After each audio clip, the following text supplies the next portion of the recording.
whatever you want to buy. Yes, whatever you need to pay for to make your life easy, your girl's going to pay for it. Absolutely. Everything I do it with a passion. Back to the Editor's Pod. I'm Akila. I'm Imani. And today we are talking about, I think, her favorite topic. It's my favorite topic. Soft girl era. Yes. Okay, let's get into it. Let's get into it. So, soft girl era right now is like hot topic. Everyone's talking about it. Social media, in real life. Even my mom mentioned it. I'm like, girl, what you know about the soft girl era? Probably lived it, right? Okay, so for me and you, soft girl is going to look different. I think for me, I'm home. My children go to school, but I am, the caregiver when it comes to my children. And I do the cooking and cleaning and all that kind of things. But my husband works and pays the bills. So is that the soft girl era? I think I'm living in my soft girl. Look, let me tell you. Sometimes going to work and dealing with these people, it's not the soft life, okay? So yes, like, although, it's still work. Like, it's work. I drive myself crazy daily taking care of my children. So this is very new, relatively new as far as like me not working, because working was also an escape for my children. That's true. Being a mom is a full-time job. Being a mom is a full-time job, and then having a job on top of that, I just realized I just can't. I need a break, and so that's where I am now. But for you, what does it generally look like? Okay, look, y'all. I work, but I don't like to work. Like, I go to work. I work hard. I'm good at what I do. But when I come home, I don't want to cook nothing. I don't want to clean nothing. I don't want to wash nothing. I don't do none of that. So, do we have someone to come clean the house? We absolutely do. I don't want to do that. That is like, that's not soft to me. So, like, yeah, we pay someone to do that. And I'm so weird because we had nannies and we had people to come and clean. But so when I came home with my baby, I just wanted to cuddle with my baby. He's 1 now. But this was like last January. He's like, all right, let's go ahead and introduce the nanny. I know you're home, but let's just have her come in and the baby can get used to her. And I was totally jealous. Like, why does this lady get to come and hold my baby and I'm upstairs? Like, no. So I was literally taking the baby from the nanny and she's like, why am I here? And so it was like this struggle. Like, I didn't want that help. And then we had the housekeeper and I'm cleaning the house and making sure it's clean. And the housekeeper comes in. She's like, your house is so clean. So I don't know what that is in me, but part of my soft girl is the cooking, the cleaning, the tending to my children, being creative. I was going to say, it gives you an opportunity to kind of like be creative, kind of like move into expanding your business. Yeah. So I feel like even though, yes, you obviously you have to do some work to, care for your children and care for the home, but it allows you opportunity to get into some of the other things that you want to do because you're not on like, the white man's time. That part. And I think like just having that time for yourself, reserving that time for yourself makes a big difference. So while the children are in school, that is my time to like get my hair done, get my nails done. I'm exercising more. I'm, just taking care of me on top of all the creative things that I would have probably not had time to do if I was just doing the 9-to-5 thing. I wouldn't have time to like paint or like things that I'm reading books now. Like I haven't read books in a long time. Great. I can't do that. Do you know how long it's been since I could just pick up a book that sounds amazing, uninterrupted and read? Like it's been great. So yeah, that's definitely been soft girl. It's been softening to be able to do. But I still have the businesses that I'm a part of. So it's not like I don't want to work. I will work, but I'm not going to be no one's 9-to-5. And if hubby can pay all the bills, I can pay all the bills. Oh, no, I love it. Like, that's what we want. Like, you still want streams of income. Right. But you want to really explore that, like, entrepreneurial spirit. It gives you time to do that. Because I do think if you're both not, doing the entrepreneurial thing, if one person's out there hustling in one way, the other person can hustle in a different way. But being soft is like, you're not doing it out of need or greed, or you're just fulfilling yourself. Yeah, no. And being rewarded. I get that. Yeah. I love that. I love that for you. Thank you. This is great. This is great. But let me tell you, your type of self-care era that I've been watching for over 10 years, I don't even know how long now, is like, you're going to do what makes you happy. You're traveling. You're buying whatever you want to buy. Yes, whatever you need to pay for to make your life easy, your girl's going to pay for it. Absolutely. Because I'm like, oh, let's plan this baby shower. And you're like, yeah, who we hiring? I'm like, wait a minute. Okay, you know, I will pay for convenience. Yeah, but then there's the creative side where I want to get down and dirty because it's fun. And you're like, but we can pay for it. Okay, I commend the DIY. I do. That's how you. And I like it. I love it. You've done but not it. for me. Like, I just don't want to do it myself. I mean, be honest. Like, Yeah, it's just not me. I'm like, how can we pay for also DIY stresses me, and that's the thing. Maybe that's the thing is like after coming home from work and like dealing with everyone, using all the energy and the brain power, the DIY, like, it stresses me and I don't want to be stressed. So I'm like, how can I, if I can afford, now I look at some things and I'm like, she rich. We can't, I'm like, look at this. But if I'm like, oh, this is reasonable, then yeah, I would just pay for it because I don't know, y'all, I like to sleep. Okay, like I sleep. Well, see, that's the thing. I don't think I've slept in. You have 3 kids. 14 years? You have 3 kids. I don't know. I think there was a period where I thought I could sleep, and then here comes baby 2 and 3. So Yeah, I no. don't sleep. But I mean, I do have my time. So Yeah, I'm playing Everybody's Rich Auntie right now.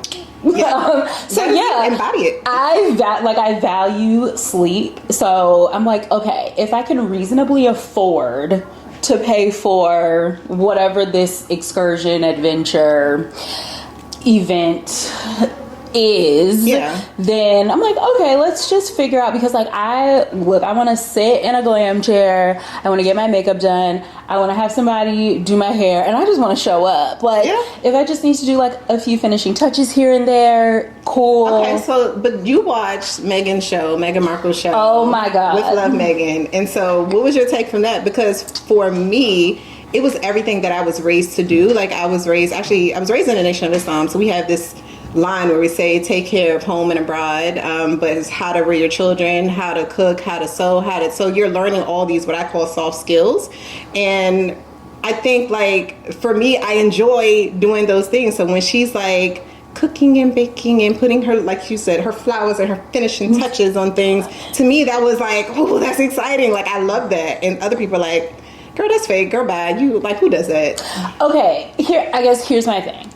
The reason why I don't do like any of those things currently is because I work more than 9 to 5, let's be honest. So by the time I get home, I'm just like, this is not on my schedule for the day. Yeah. So I don't necessarily kind of like have the energy to do a lot of the cooking and the baking. While I enjoy it, do you though? I do. I love baking. Okay, the other day, because look, I don't care how much money you got, we ain't wasting no food these days. I had eggs in the fridge and I was like, okay, these need to be used by a certain date, and we're coming up on this date. So I was like, what can I do with these eggs? I ate half of them, and then there were 6 left. So I ate 3 and I put the other 3, I made a batch of brownies. Okay, but like I love baking, brownies, cakes, like I love that. You will do it. It's not that I'm not capable. I'm more than capable. I just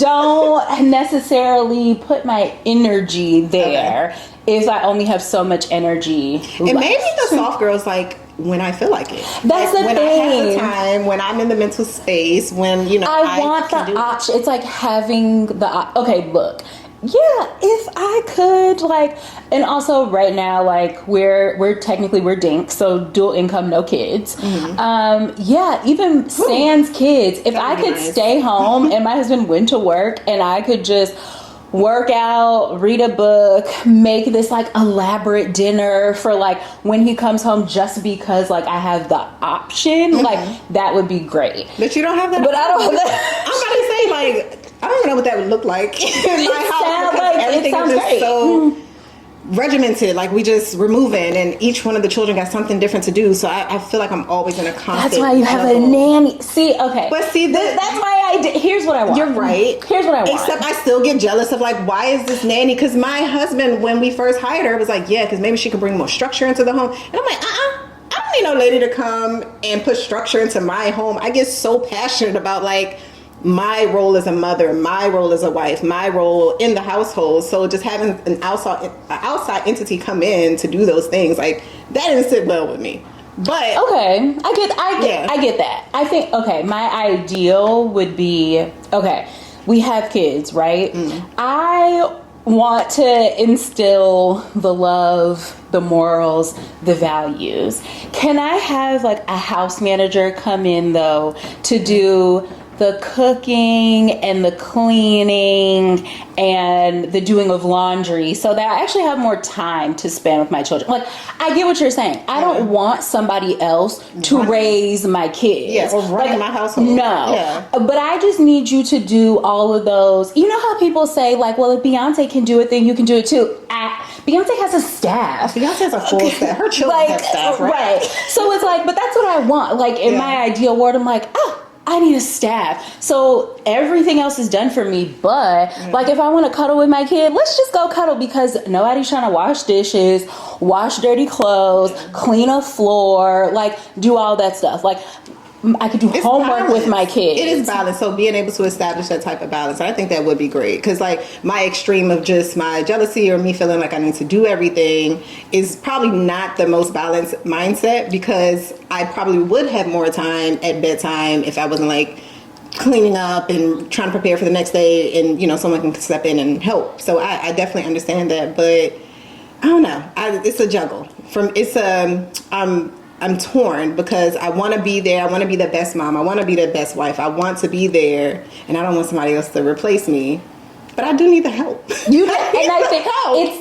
think it's the tasks. That's the thing.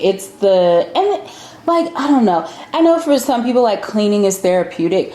Sometimes. That doesn't. No, it's a chore. I put that under chores. It's a chore, and it's therapeutic when there are not a million other things that you have to do. Yes, so if it's leisurely. I have nothing else to do. Let me fold clothes, but that's not reality. Not for me. Okay, well, I think soft girl era and the finance piece is also very different for some people, because I think for a long time, women were just like hustling. Like we have to hustle. We have to get our money up. And I think in the early 2000s, it was always about like women who had their own and what do women bring to the table. And I think right now we're kind of reclaiming some of that, where it's just like, no, what are you doing? And why am I doing so much? Like, what are you, sir, bringing to the table? So I think that there is a healthy shift there. I believe it was Gabrielle Union who said like at one point everything was like 50-50. And I was just like, why? No, I'm not doing that. I'm going to let you lead. I'm going to let you take care of the home. And like that is not something that women were, in my opinion, designed to be stressed about. Men are the providers, and women provide that emotional support. And it works out, and, you know, provide that nurturing and everything else that a woman brings to the table. So women bring more than finances when they work to the table, because you're still running the household, right? Yeah, and I think that's the thing. Like I always said that I never wanted to be a stay-at-home mom, because being like, when you go to work, your work day ends for most people. I will admit there are nights and weekends where I'm still working, and for a lot of people. However, you kind of like, you leave that place, and you, in most cases, leave that part of yourself in that place. You go home, your wife, your mom, your friend, your sister, to, you know, your family and your friends. I think with being a stay-at-home mom, it's like, you're always at home. Like, but that's work is at home, family is at home. Like everything's at home. You're working, and then you come home, and you're still working. And even when you're supposed to be sleeping, you're always you're working. not off the shift. I'm sick. I'm having a nightmare. This happened. Look, shout out to the moms. I don't sleep. I mean, my oldest, sorry to put you out there, came in my room because she watched a movie that she shouldn't watch, and she's now want to sleep on my floor. And I'm like, ma'am, out. Like, it does not end. And let her be sick. So it doesn't end. And I think it's hard a lot of times for a woman to put on all those different hats. And shout out to the men who do it too. Because there are a lot of men who have stepped up and who have that role that they play as well. They're at work and they come home and do the same thing. But a lot of times it just naturally falls on the woman. And men don't really see it as work, or they don't see that transition, or where there's no shift change. It's just like you're working. And we have to change that. So shout out to all the women who talk about soft girl era, because I appreciate that. I think we should reclaim our creativity. I think we should reclaim our femininity. I think that it is time where we're not hustling just to be hustling, that we are being full and whole as people. No, I 100% agree. I don't know. I feel like it's one of those, like, my ancestors struggled. Why do I still have to struggle? Like, they struggled so I didn't have to. And I feel like women, especially Black women, it's like, I don't know, I'm really in the, like, I'm going to make myself as comfortable as possible, because like, I don't want an award for being stressed or overworked or tired or overrun or in the hospital for whatever reason. And I think we have to kind of like destigmatize that, especially for Black women, that like, it's okay to relax. It's okay to pamper yourself. It's okay to say no. It's okay to ask for help. It's okay to, if someone offers, to take them up on it. Can I help you do it? It's okay to say, yes, that would be great. I think we have to kind of like move away from this idea that we have to do every single thing. I'm gonna tell y'all, I don't want to do every single thing. And I'm not. I'm not. There at some point I'm going to say no. At some point I am going to check out and just say it's too much. And I think that's okay. Like, I feel like this is a whole nother also this idea of like, what is self-care? I feel like we can save that for another. Yeah, that's another. Because I think we have also kind of like, getting 8 hours of sleep is not self-care. No, that's a requirement. Like, as a human, you need to sleep. It's not sleep shouldn't be a luxury. We're taking these luxury showers. I'm sorry, is not self-care. No. That's hygiene. Can we talk about that with the Black girl shower movement? I love it. I love that you're showing us the products that you use, but sorry, women who are just now tapping into that, it's not a new phenomenon. This is just what we do. It's hygiene.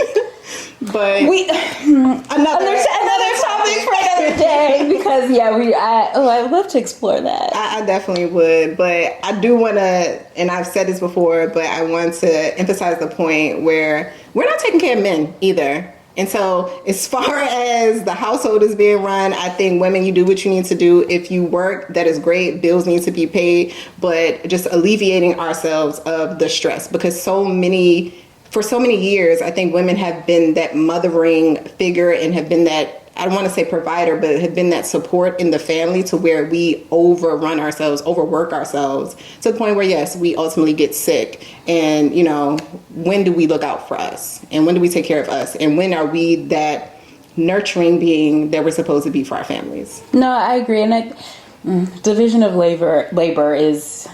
and take care of men financially, because we offer much, much more. Yes. And I have a lot of thoughts on what it takes to run a household, to have a successful marriage. And there are so many elements. And I think we've always categorized it as like, one person gives 50% and the other person gives 50%, but actually it's about giving like 100% on both sides. Yeah. And I think it's also being able to like recognize when it's time for, sometimes the other person is going to have to pick up the slack. Like, I may only have 70% to give on a day, and you might have to pick up the 30%. not as like a constant like state of being. But that is a partnership. But that's that's a partnership. And it's like everybody needs to give their 100% in their own way. Agreed. And I think that sometimes, because when that person is not bringing their 100% and you're bringing your 70, your 50%, then someone else is now doing their job and more. So now it's 150% that right. your partner is now contributing, and it's not sustainable. Right. And it's like, it happens at times. Look, people get sick, you know, we deal with temporary depression sometimes. Women get pregnant and have babies. Like, there are many things, but knowing that like your intent is 100% on, you know, each side is what is important. And then I think it makes it easier to pick up, you know, when someone is having a bad day or an off day. Like, it makes it easier to pick up that, you know, slack, because, you know, on any other day, I'm getting 100% from my spouse, my partner, my mate. Like, it's a true partnership. Mm-hmm. So I think that's where it's kind of like, what's the balance? Yeah. What does your 100% look like? Mm-hmm. And I think that's the thing, is like, what does that mean? It's going to mean different things for different relationships and people. But I think that's where like things kind of get lost. It's like, no, it's 100% of you, not 50% of you. It's not 50% of you, because where's that other 50% and where are you giving that other 50%? Another topic. For another day. With that, we're going to close with, be true to yourselves, be in your sound mind and body, tap into your femininity, and take care of yourselves. And I think that is what the self-care era is. 100% agree. Listen to yourself, listen to your mind and your body.